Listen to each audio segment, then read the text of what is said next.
Sir, Covid ಹಗರಣದ ವಿಚಾರವಾಗಿ ನಾವು ತನಿಖೆ ಮಾಡಿದ್ವಿ, ಶಿಕ್ಷೆ ಕೊಡಿಸ್ತೀವಿ ಅಂತ ಸಿಎಂ ಹೇಳ್ತಾರೆ ಪದೇ ಪದೇ. ಸಂತೋಷ, ಐ ವೆಲ್ಕಮ್. ಯಾರು ತಪ್ಪು ಮಾಡಿದರೆ ಅವ್ರಿಗೆ ಶಿಕ್ಷೆ ಮಾಡಲಿ.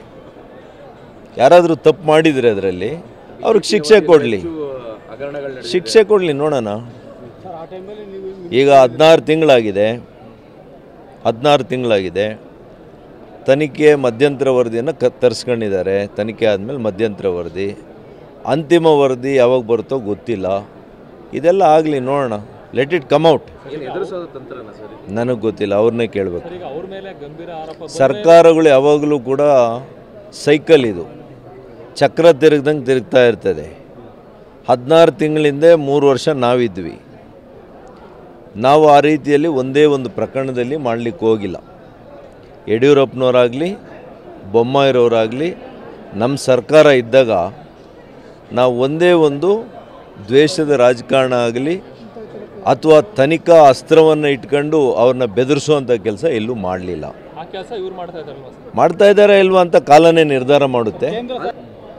ಸರ್, ಕೋವಿಡ್ ಹಗರಣದ ವಿಚಾರವಾಗಿ ನಾವು ತನಿಖೆ ಮಾಡಿದ್ವಿ, ಶಿಕ್ಷೆ ಕೊಡಿಸ್ತೀವಿ ಅಂತ ಸಿಎಂ ಹೇಳ್ತಾರೆ ಪದೇ ಪದೇ. ಸಂತೋಷ, ಐ ವೆಲ್ಕಮ್.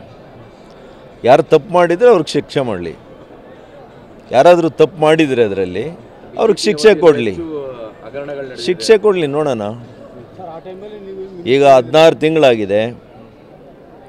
ತಿಂಗಳಾಗಿದೆ.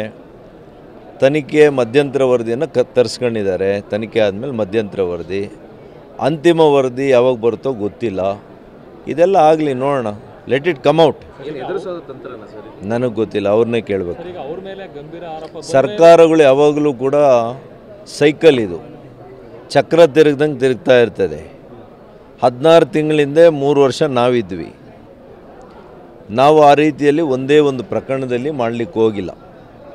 ಯಡಿಯೂರಪ್ಪನವರಾಗಲಿ ಬೊಮ್ಮಾಯಿರವರಾಗಲಿ ನಮ್ಮ ಸರ್ಕಾರ ಇದ್ದಾಗ ನಾವು ಒಂದೇ ಒಂದು ದ್ವೇಷದ ರಾಜಕಾರಣ ಆಗಲಿ ಅಥವಾ ತನಿಖಾ ಅಸ್ತ್ರವನ್ನು ಇಟ್ಕೊಂಡು ಅವ್ರನ್ನ ಬೆದರಿಸುವಂಥ ಕೆಲಸ ಎಲ್ಲೂ ಮಾಡಲಿಲ್ಲ. ಮಾಡ್ತಾ ಇದ್ದಾರೆ ಇಲ್ವಾ ಅಂತ ಕಾಲನೇ ನಿರ್ಧಾರ ಮಾಡುತ್ತೆ.